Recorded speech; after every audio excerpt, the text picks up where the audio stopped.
Jean Piaget merupakan ahli biologi dan psikologi Swiss mengembangkan teori perkembangan kognitif yang cukup dominan selama beberapa dekade. Teorinya memberikan banyak konsep utama dalam domain psikologi perkembangan dan berpengaruh terhadap kembangan konsep kecerdasan. Dalam teorinya, Piaget membahas pandangan tentang bagaimana anak belajar. Menurut Piaget, perkembangan kognitif merupakan suatu proses genetik, yaitu proses yang didasarkan atas mekanisme biologis perkembangan sistem syaraf. Dengan semakin bertambahnya umur seseorang, maka semakin komplekslah susunan sel sarafnya dan semakin meningkat pula kemampuannya. Ketika individu berkembang menuju kedewasaan, akan mengalami adaptasi biologis dengan lingkungannya yang akan berkembang, yang akan menyebabkan adanya perubahan-perubahan kualitatif di dalam struktur kognitifnya.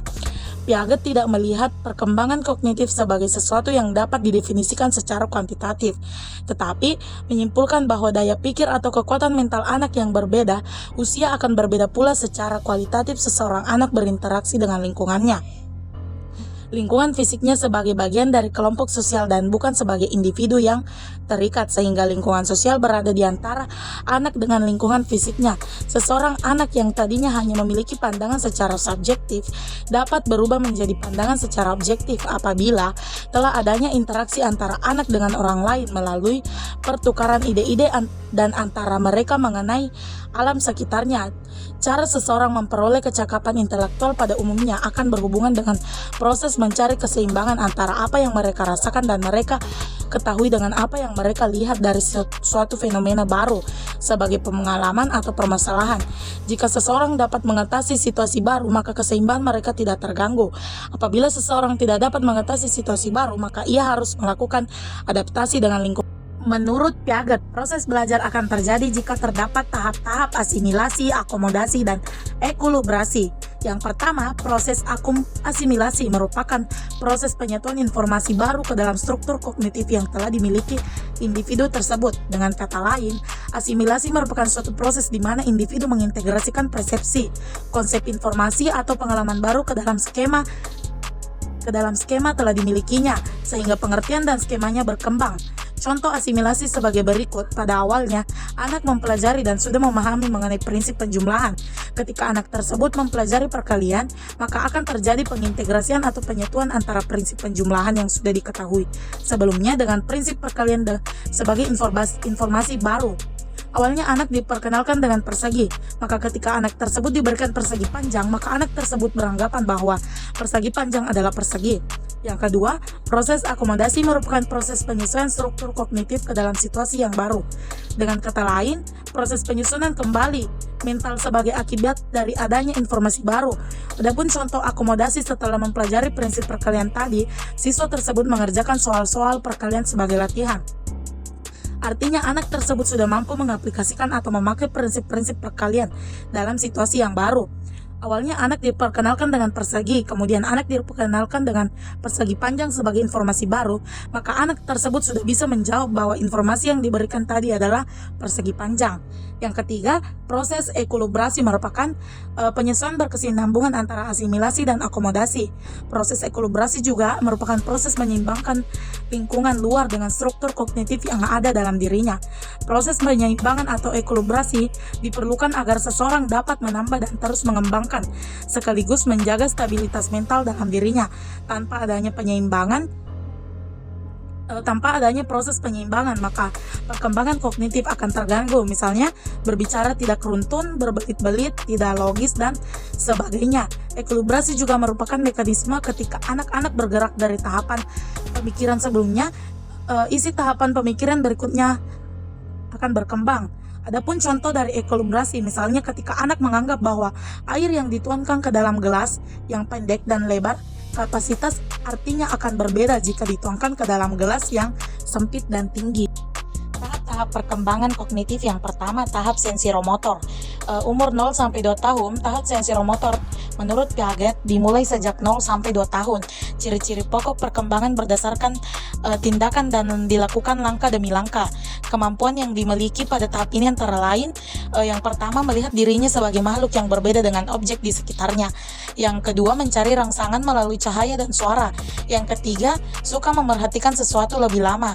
Yang keempat mendefinisikan sesuatu dengan memanipulasinya. Dan yang terakhir memperhatikan objek sebagai hal yang tetap lalu ingin mengubah tempatnya. Yang kedua itu adalah tahap praoperasional umur 2-7 tahun. Piaget mengatakan tahap ini antara 2-7 tahun.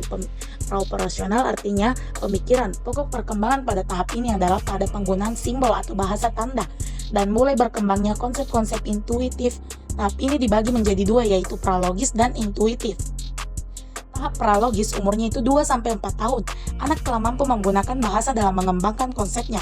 Walaupun masih sangat sederhana sehingga sering terjadi kesalahan dalam memahami objek karakteristik. Tahap ini adalah self contour. Self contournya sangat menonjol, mampu mengumpulkan barang-barang menurut kriteria, termasuk kriteria yang benar. Yang kedua, tahap intuitif, umurnya itu 4-7 tahun. Anak telah dapat memperoleh pengetahuan berdasarkan pada kesan yang agak abstrak. Dalam menarik kesimpulan, sering tidak diungkapkan dengan kata-kata. Oleh sebab itu, pada usia anak telah dapat mengungkapkan isi hatinya secara simbolik, terutama bagi mereka yang memiliki pengalaman yang luas. Karakteristik tahap ini adalah dapat membentuk kelas-kelas atau kategori objek, tetapi kurang disadarinya. Secara umum, karakteristik dari tahapan ini adalah operasi mental yang jarang dan secara logika tidak memadai dalam tahapan ini.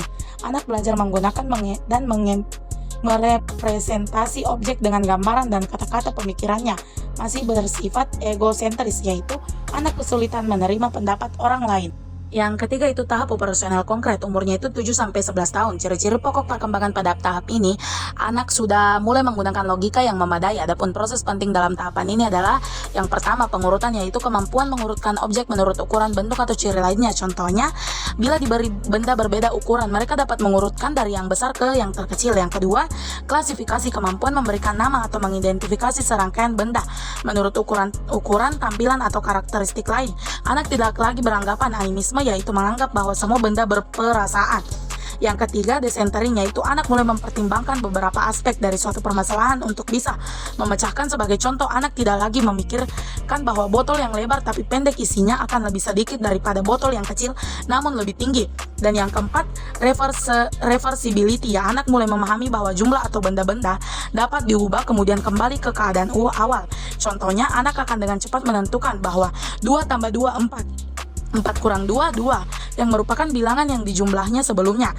Yang kelima itu konservasi, yaitu memahami bahwa kualitas panjang atau jumlah benda-benda adalah tidak berhubungan dengan pengaturan atau tampilan dari objek atau benda-benda tersebut. Contohnya, apabila anak diberi minuman pada gelas yang kecil akan mengetahui bahwa jika minuman tersebut dituangkan ke gelas yang lebih besar, maka isi minuman pada gelas yang besar akan sama dengan minuman pada gelas yang kecil.